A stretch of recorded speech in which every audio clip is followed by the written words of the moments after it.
Hello guys, welcome back to another video. Hope आपको मेरे previous videos में मज़ा आ रहा हो। आज का वीडियो बहुत ही इंटरेस्टिंग है। और आज के वीडियो में मैंने ऑजी कैड में ट्रेड लिया था ऑन 1 मिनट चार्ट। एंड इसमें जो मैंने रिस्क रिवॉर्ड कैप्चर किया है वो है 1:8.24। सो 1,000 से भी कम रिस्क करके मैंने 6,500-7,000 बनाए इस ट्रेड में। तो कैसे बनाए उसका लॉजिक मैं आपको बता देता हूँ। और सबसे पहले तो आपको ट्रेड दिखा देता हूँ मैंने कब एग्जीक्यूट किया था। सो यह है 4 तारीख। और ये मेरा एक्सनेस का टर्मिनल है। इसको एक बार रिफ़्रेश कर देता हूँ आपके लिए।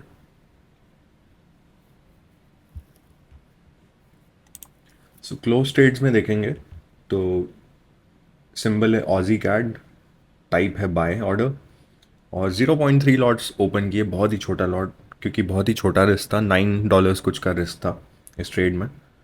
और मेरा ओपन प्राइस है 90704। सो इसको यहाँ पे मार्क कर लेते हैं, 904 to be very precise. Even points के लिए भी मैं आपको बिल्कुल प्रिसाइज बताऊंगा। एंड जो एस एल है वो है 0.90659। 0.90659। ओके। एंड मेरा टेक प्रॉफिट था 0.91042।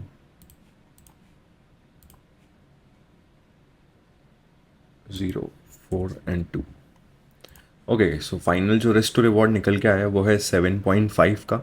सो 1,000 रिस्क करके 7,500 बनाए। तो कैसे बनाए उसका लॉजिक मैं आपको बताता हूँ। सो आप ऑजी कैट को 1 आवर के टाइम फ्रेम पे देखेंगे तो आपको पता लगेगा कि यहाँ पे एक सपोर्ट था और यहाँ पे एक रेजिस्टेंस था। तो मार्केट काफ़ी ज़ोर से कोलैप्स हुआ था नीचे, और यहाँ पे मार्केट ने एक लो बनाने की कोशिश करी।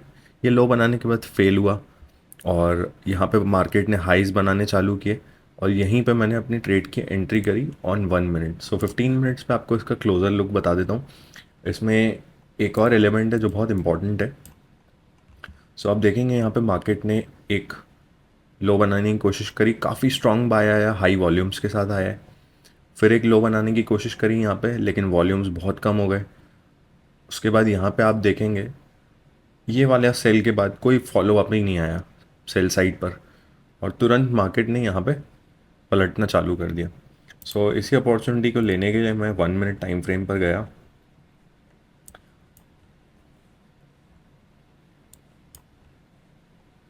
एंड गाइस, आप इतने बड़े बड़े रिस्क टू रिवॉर्ड्स जो हैं वो बड़े टाइम फ्रेम में लेना थोड़ा सा मुश्किल होता है, क्योंकि प्राइस उतना ज़्यादा मूव नहीं करेगा बड़े टाइम फ्रेम्स पे।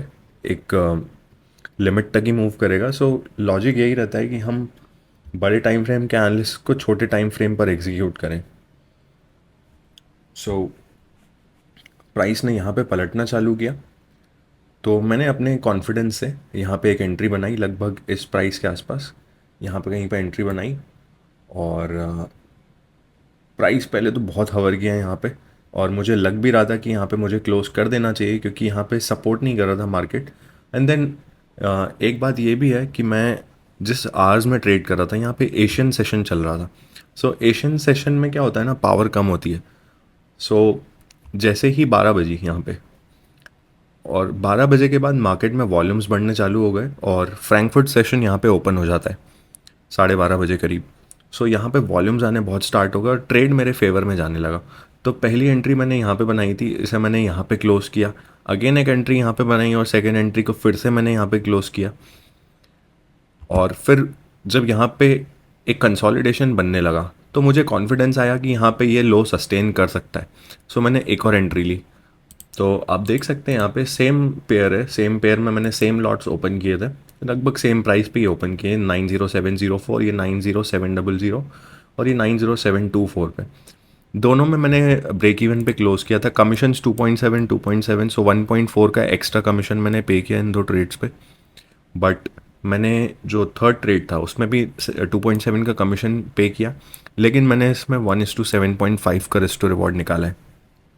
सो 74.83, रफली $75 का प्रॉफिट। और ट्रेड क्लोज करने के लिए आप क्या कर सकते हैं, जब आप मोमेंटम ट्रेड्स लेते हैं तो आपका बेस्ट फ्रेंड होता है 9 EMA। So at this point यहाँ पे रात को 1:30 बज रहे थे, तो मैंने ट्रेड चालू किया एंड देन मेरा टारगेट डिसाइडेड था कि मुझे टारगेट कहीं यहाँ पे लेना है, क्योंकि ये वाला जो एरिया था this is the last resistance बड़े टाइम फ्रेम का। सो मार्केट डेफिनेटली एक ट्राई कर सकता है यहाँ पे, ये मार्केट के डेड आवर्स का ट्रेडिंग पीरियड था। So this period is not so significant, लेकिन जो ये वाला टाइम पीरियड है ये मार्केट के चालू आवर्स का टाइम पीरियड है। सो यहाँ का जो लेवल है ये बहुत सिग्निफिकेंट था, इसलिए मैंने इस लेवल को इग्नोर करते हुए इस लेवल से थोड़ा सा पहले टारगेट डिसाइड कर लिया था और मैं टारगेट लगा के सो गया। और जब मैं सुबह उठा तो मुझे अपना टारगेट हिट मिला यहाँ पे। एंड अगर आप मोमेंटम ट्रेड्स करते हैं तो टेक प्रॉफिट लेने के लिए आप क्या कर सकते हैं, टारगेट रखने के लिए अगर आपको डिफ़िकल्टी होती है तो आप 9 EMA को फॉलो कर सकते हैं। तो जब 9 EMA के नीचे कैंडल क्लोज हो जाए तो अपना ट्रेड आप वहाँ पे क्लोज कर सकते हैं। जैसे आप यहाँ पे देखेंगे, मैंने अगर यहाँ पे ट्रेड लिया है एट दिस पॉइंट, तो मैं 9 EMA को फॉलो करते हुए ट्रेड को पूरा जूस कर सकता हूँ, यहाँ तक भी कोई प्रॉब्लम नहीं है। उसके बाद ये फर्स्ट कैंडल थी जो 9 EMA पे क्लोज हुई है। अगर आपको शॉर्ट शॉर्ट पता नहीं है कि मार्केट यहाँ से ऊपर जा सकता है तो आप क्लोज कर सकते हैं, लेकिन मुझे पता था कि मार्केट डेफिनेटली यहाँ तक तो जाएगा टेस्ट करने के लिए। सो मैंने अपने टारगेट को यहाँ पे सेट किया था, इवन तो मार्केट उससे भी थोड़ा सा ऊपर गया, लेकिन जैसा मैंने कहा था ये वाला जोन रेजिस्टेंस वाला है। सो मैं क्यों अपने प्रॉफिट्स को लूज़ करूँ थोड़े से एक्स्ट्रा प्रॉफिट के लिए, जब मुझे पता है कि ये जोन थोड़ा रिस्की है। इसलिए मैंने यहाँ पे टारगेट सेट करके सोने चले गया और वेरी डिसेंट प्रॉफिट्स के साथ मैंने यहाँ पे ट्रेड को एग्जिट भी किया। अब आप देख सकते हैं इसको 15 मिनट पर भी देख सकते हैं। सो 15 मिनट पे आपको क्लियरली 9 EMA का ब्रेक एट दिस पॉइंट मिला है। ये फर्स्ट कैंडल थी, मतलब आप ट्रेंड को लगभग पूरा राइड कर सकते हैं 9 EMA के साथ। सो आप देख सकते हैं ये जो येलो लाइन है ये है 9 EMA। This was a very fun trade guys, और ऐसा कोई और ट्रेड करता हूँ मैं तो आपको अपडेट करूँगा। इसी के साथ वीडियो क्लोज करता हूँ। Stay tune, bye.